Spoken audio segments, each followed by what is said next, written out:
Naruto Namikaze, the new Pokemon Master. I would like to say thank you to all those whom reviewed. I read all of the reviews. If I did not respond to your review, that means that I am not sure about that certain thing or that I cannot reveal that information yet. I want to keep some things secret for now. I like all the follows and favorites that the story gets. But seriously guys, review. It is reviews and positive responses that give me the motivation to continue to write this story. Disclaimer. I do not own Naruto or Pokemon. They belong to their own respective owners. This is non-profit work that was simply made for fun. If I owned Naruto, the guy would know a lot more jutsu and have an awesome Kekkei Genkai like the Rinnegan. And if I owned Pokemon, Ash would be the best and actually win something other than just the Orange Islands and the Battle Frontier. Additional disclaimer. This fic will contain lemon and violence scenes. This is a warning given in advance. If you are not comfortable with that, then please leave or read at your own risk. Chapter 5. Reunion.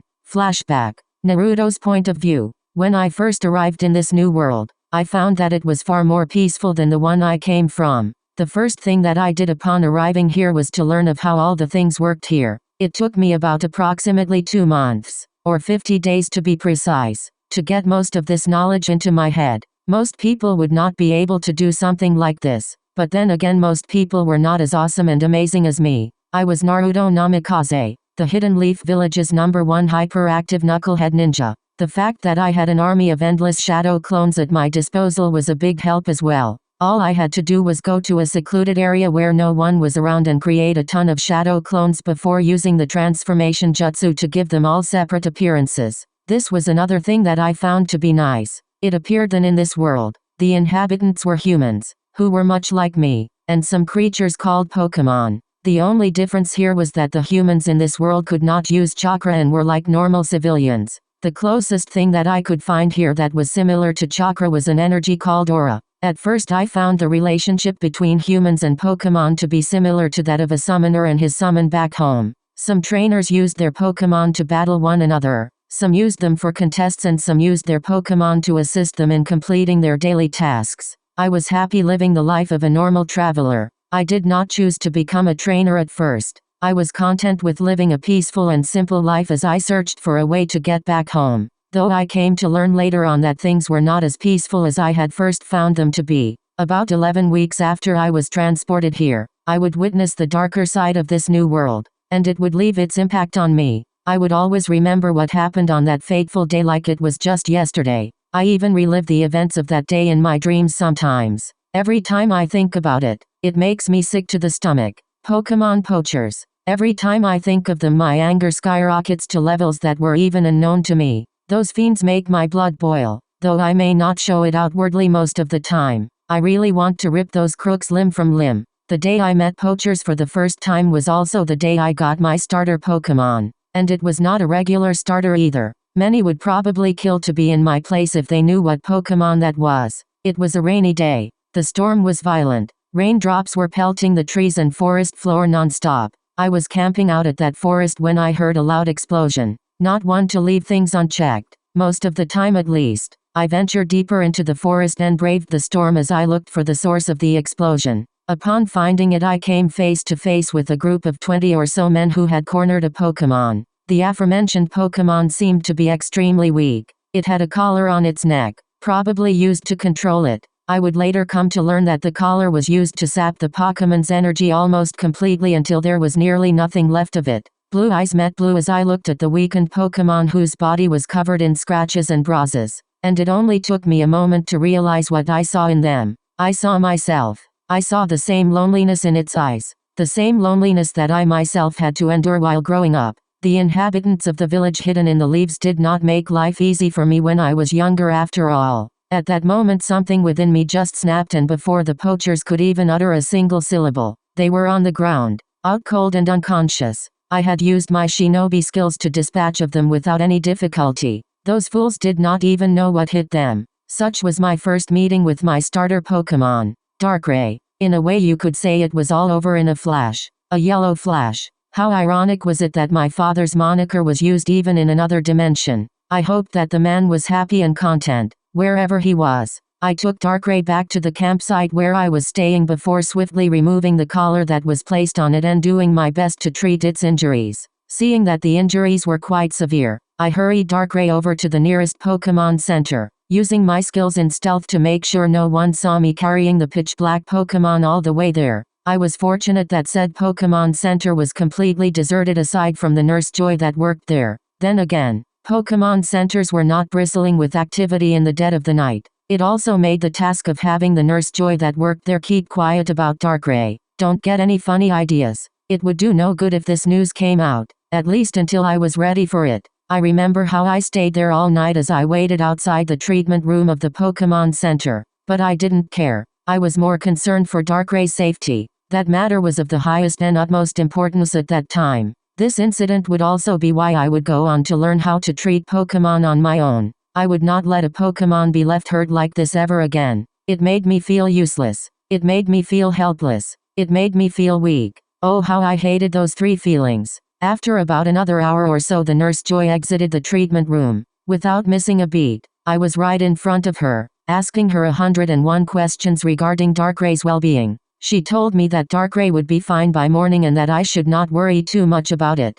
Those words still did not do much to ease my worries though. I rented a room in the Pokémon Center as I decided to try and get some rest. But it did not matter. No matter how hard I tried, my eyelids would not feel heavy nor would I drift off to slumberland. My mind was too occupied that night as I continued to think about the encounters that took place earlier that day. As I stared up at the ceiling, I kept wondering what I should do. After Darkrai had awakened the next day, back at full health and strength, it decided to confront me. To my complete and utter surprise, the legendary Pokémon had come to the decision of joining me. It was a good thing that Darkrai was capable of human speech. It made communication between the two of us a whole lot easier. After I had told Darkrai that I was not a trainer, it asked me why. My response was that I enjoyed the peace and simplicity of simply being a wanderer. Darkrai had asked me that after I witnessed the incident with the Pokémon poachers last night. Did I really think that there was truly peace? Could peace truly coexist with humans and Pokémon?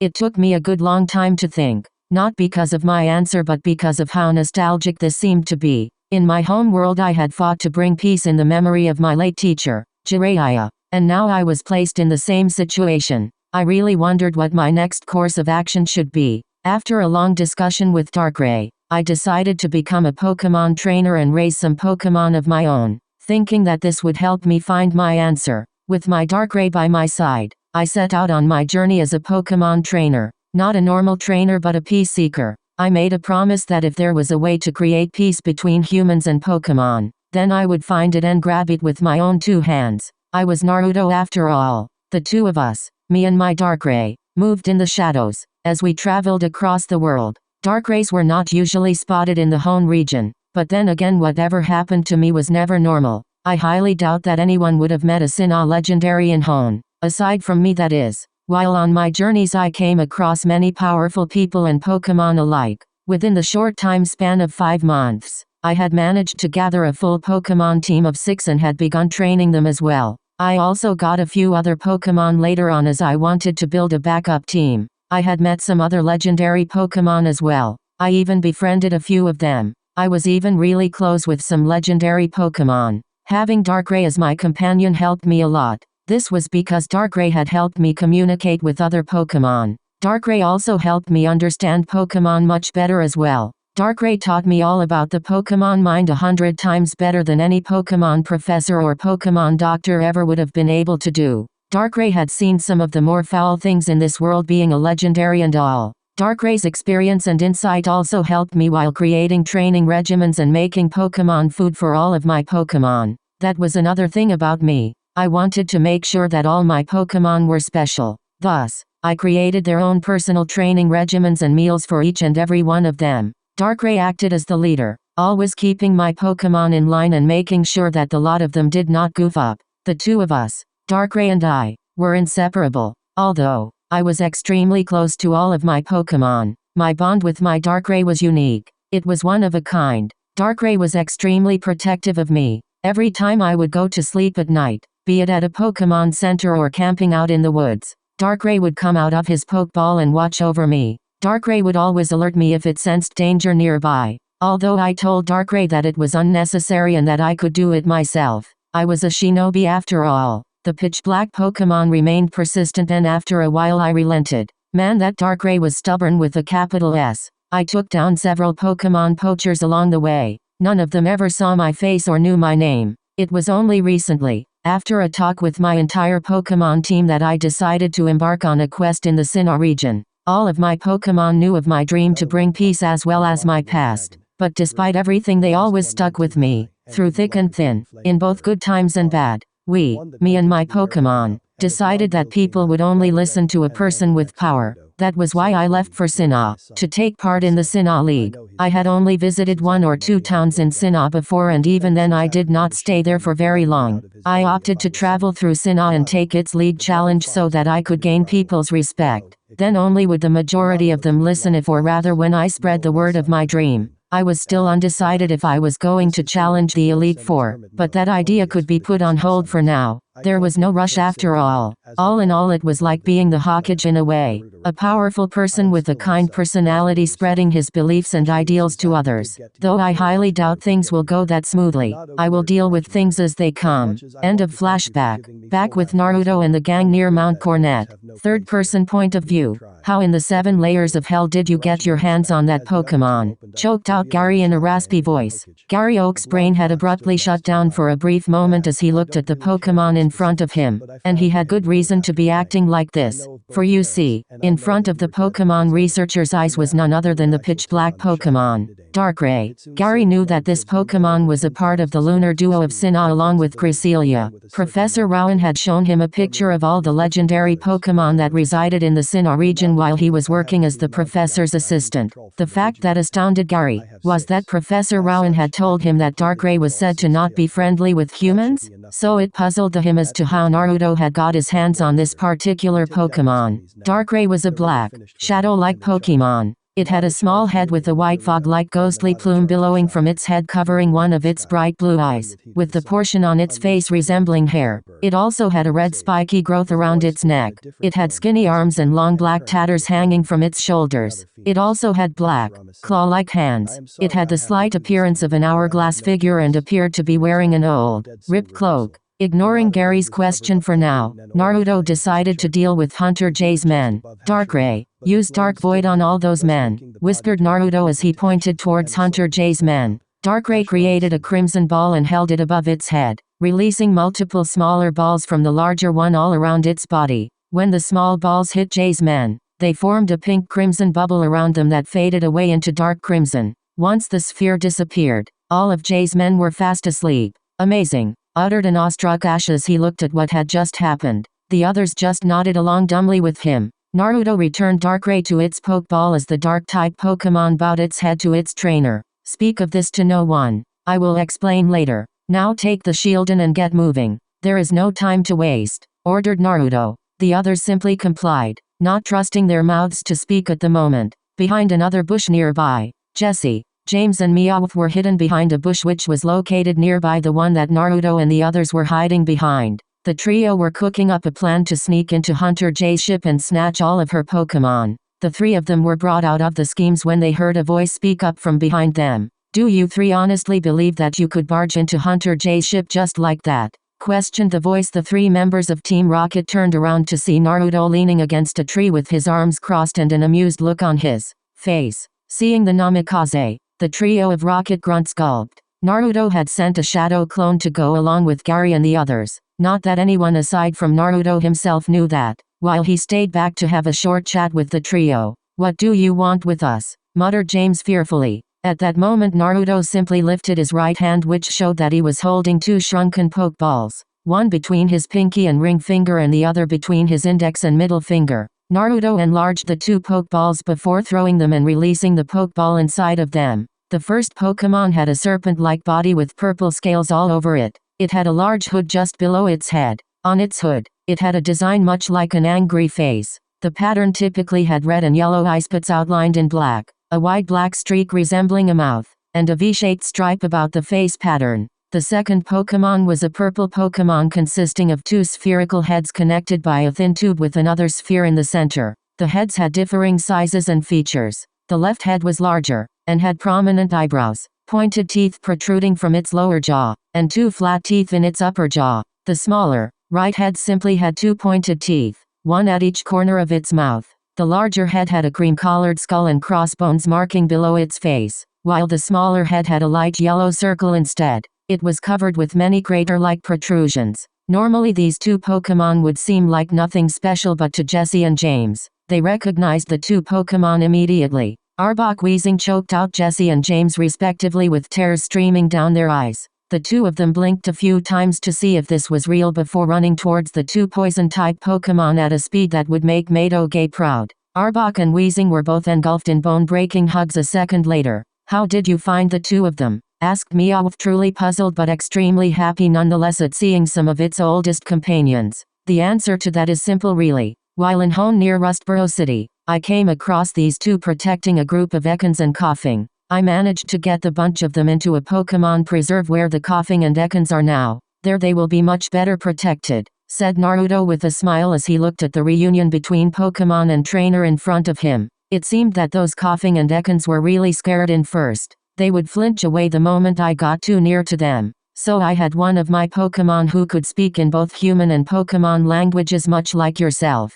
Meowth. Try and find out what was wrong, continued Naruto. Then what happened? Asked the curious Scratch Cat Pokémon. Jesse and James also listened carefully. They wanted to know the story as well. After calming down the Ekans and Coughing, I met up with some Pokémon Rangers and requested their help. Arbok and Wheezing along with all the Ekans and Coughing were then transported to the nearest Pokémon preserve. I stayed there for a while to learn a bit more about those Pokémon. I wanted to learn the story of what happened, said Naruto before pausing to take a short breath. I then learned of how you three, Jesse, James and Meowth, protected the Ekans and Coughing and instructed your Arbok and Wheezing to get away while you bought some time fighting a Tyranitar that belonged to a Pokémon poacher named Rico. Your Arbok and Wheezing seemed to miss the three of you greatly, so I promised to reunite them with the three of you. The detailed description that Arbok and Wheezing gave me of you two, Jesse and James, made my searching for you a lot more simple. It would have made my job a lot easier if you didn't try to steal my Pokémon at the Amity Square. If had refrained from those actions, then you too,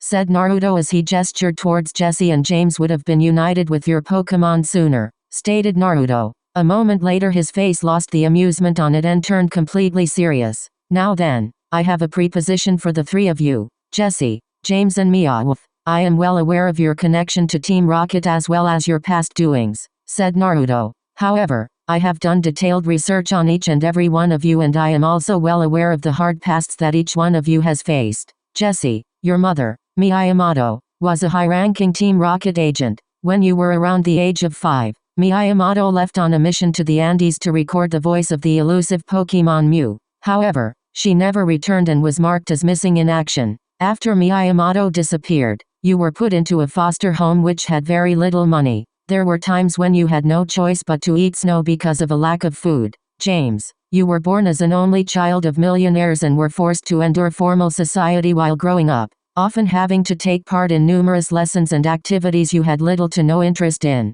You eventually began to grow weary of the rules and standards that appeared to be ever present within the upper class. At a young age, your engagement was fixed with a girl named Jezebel. Although you wanted to marry her at some point, you changed your mind after you saw how controlling and overbearing she was. Unable to stand her, you ran away, leaving your lavish lifestyle as well as your beloved pet Growly, behind. Please correct me if I am wrong, but I believe that all this information is accurate, is it not? Asked Naruto after he finished retelling Jesse and James' pasts while giving said people a stare that unnerved them. Jesse and James managed to speak out a weak yes, as they were a little stunned on how this person knew so much about them. Now listen and listen closely, spoke Naruto, no longer wishing to waste any more time. The authority in his voice made Jesse, James and Meowth stand up straight. I am going to give you an offer. I want to abandon Team Rocket and work for me instead. Jesse and James wanted to protest against Naruto's statement, but the blonde held a hand up telling them to be silent. Before you say anything, just think about what I have to say first. I will be able to get in contact with a few people in higher places that will be able to give you a clean slate, meaning you will be free people with no charges on wrongdoings on your heads. I will also pay you a monthly salary to do the tasks that I assign you to do, so you are not working for nothing here. All I want you to do is work as my informants and give me information on certain people and things that I ask you to keep an eye on. That is all. I despise Pokémon poachers with a passion, but I believe that anyone who is capable of compassion, such as what you displayed when buying time for your Arbok and wheezing to escape, deserves a second chance, stated Naruto as he began to walk away, not bothered about any of Hunter J's henchmen who were still sound asleep. Naruto paused after taking a few steps. Oh, and just one last thing, you three. If I ever see you trying to steal another person's Pokémon again, I will show you no mercy, informed Naruto as he let out a burst of killing intent that caused the Team Rocket members to fall to their knees on the ground and start gasping for air.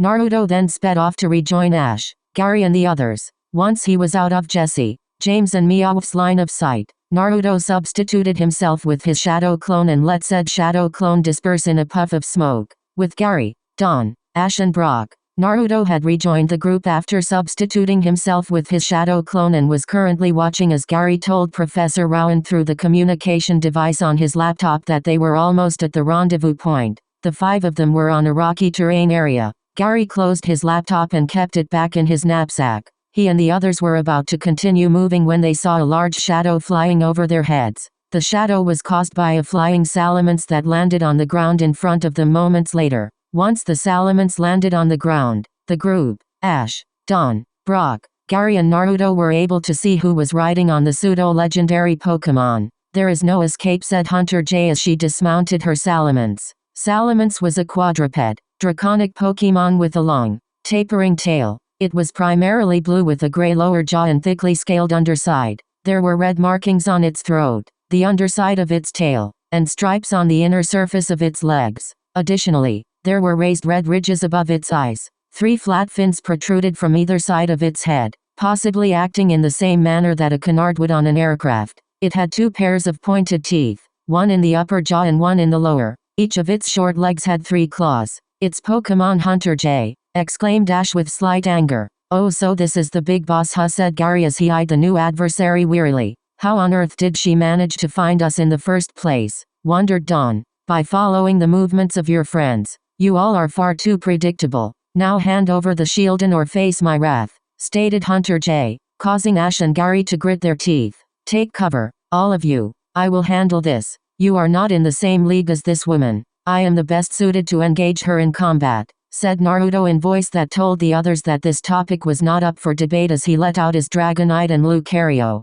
And so the others took the shieldin and took cover behind a large rock. Namikaze, today I will end you once and for all. You will rue the day you crossed my path, snarled Jay as she let out her Drapion. Drapion was a large, purple, scorpion-like Pokémon. Its eyes were a pointed shape, with blue-colored upper portions. Drapion had 2 small, pointed protrusions between its eyes, and 1 on the back on its head. Drapion also had protrusions on its jaws, 2 on the upper and 3 on the lower, with large, fang-like, white-collared features extending from its mouth. Its body was composed of many violet to lavender body segments which ended with a tail with 2 stingers. Drapion had 4 segmented legs with pointed toes. Its most distinguished feature was its huge claws. Funny. I could say the same thing to you, Jay, bit back Naruto. Enough. No more wasting time. Drapion, use cross poison. Salamence, use flamethrower. Drapion crossed its arms in front of its face and its claws started to glow purple.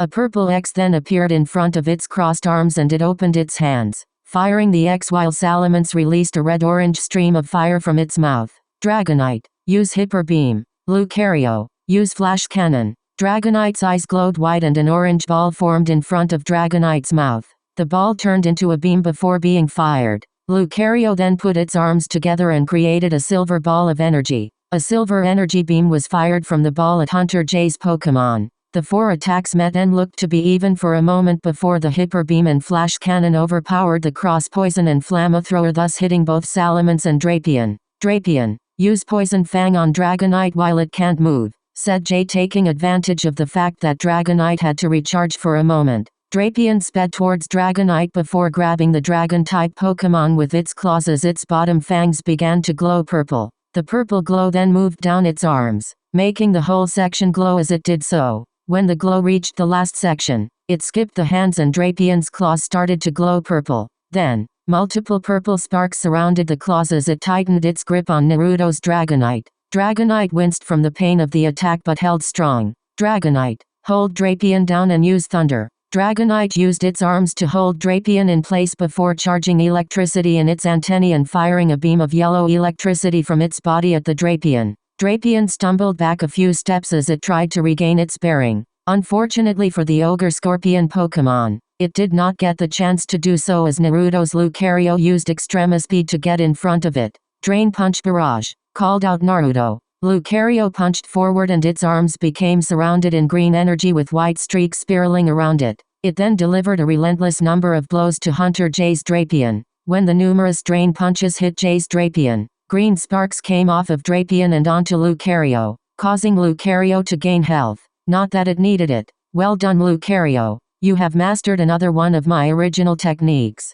thought Naruto. Flashback. A Lucario stood in a grassy training field with training weights on each one of its arms. It continued to go through the punching motions just as its master had ordered it to. Master, why do you wish for me to continue doing this exercise over and over again? Asked Lucario through telepathy. Naruto looked at the jackal Pokémon before sitting up from his laying down position to meet the gaze of the Pokémon. Lucario, you have already worked hard and mastered the moves Close Combat and Extrema Speed. Correct? Asked Naruto and Lucario nodded. You have also worked hard to be able to use moves like Ice Punch, Thunder Punch and Drain Punch with both of your paws at once as well, right? Yes, Master, Naruto replied Lucario through telepathy. You see, Lucario, there is a reason I had you accomplish those two things before I assigned you with this task. By learning Close Combat, your body has the memory of how to punch and kick at a fast pace. I am using this method to allow your body to recollect that memory better. That, along with being able to use moves like Ice Punch with both paws at the same time, will allow you to deliver a devastating combo attack against your opponents in the blink of an eye, explained Naruto as understanding appeared on Lucario's face. End flashback. Back at the battle, Jay had ordered her Salamence to use Steel Wing on Lucario to stop its attack, but it was too late as Drapion had already taken a lot of damage from the earlier attack and was not going to last much longer. Both of Salamance's wings glowed white and it struck Naruto's Lucario with them. But this move would backfire a moment later. Lucario had used its right paw to grab onto one of Salamance's wings while the other paw had a spiraling blue orb of aura the size of human's palm in it. Happy birthday. Your present is an aura Rasengan to the face, said Lucario using telepathy as it did just that. It slammed the Rasengan right in Salamance's face, which in turn also hit its eyes and caused it to be unable to see for a while. Salamence also ended up losing control of its flying abilities as it began to fall towards the ground. Seeing this as a great opening, Naruto decided to act quickly. Espion, come on out and use Zap Cannon on Salamence,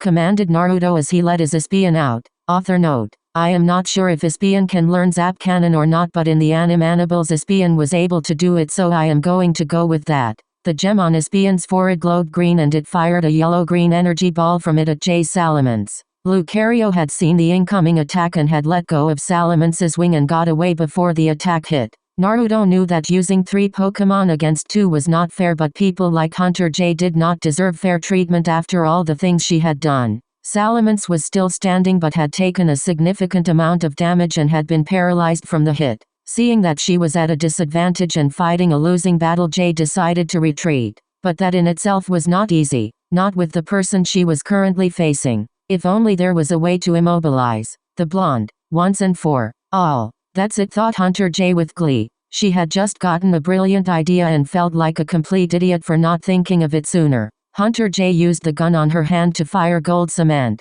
This was how she always captured her prey. You see, this gold cement would turn whatever it touched into stone. However, Hunter J did not fire it at Naruto's Dragonite, Lucario or Espion. No, instead she fired it at the trainer. She fired the gold cement at Naruto himself.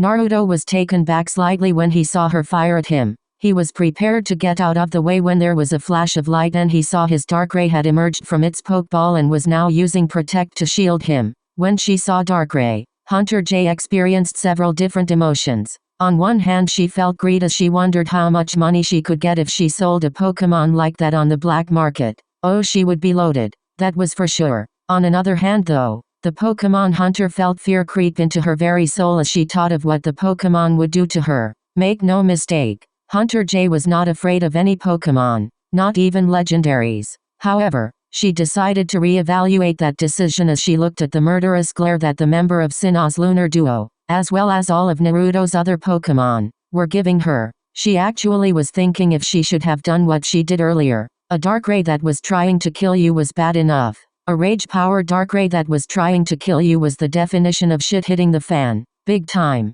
Okay, maybe trying to turn Namikaze into stone was not such a bright idea after all, thought Hunter J in fear as she unconsciously took a step back. Her Drapion and Salamence were not faring much better either. Darkrai, why did you reveal yourself to this woman? Asked Naruto. There was no need. I could have dodged the blast. In response, his starter Pokémon just gave him a look that told him that it had not wanted to take any chances and that this topic was not up for discussion any further as the Dark-type legendary Pokémon focused its gaze on the Pokémon. Hunter, you. How dare you? How dare you try and hurt my master? For your foolish mistake, I will make you suffer, screamed Darkrai in uncontrollable rage. It was so angry that instead of using telepathy, it let the others in the surrounding area hear him as well. Darkrai put its hands together and formed a ball of black and purple circles. Then it crouched and spun while holding out one of its hands, making the orb float over to the end of its hand. Finally, it fired a beam of black and purple circles from the orb straight at Hunter J. I cannot let that dark pulse hit me,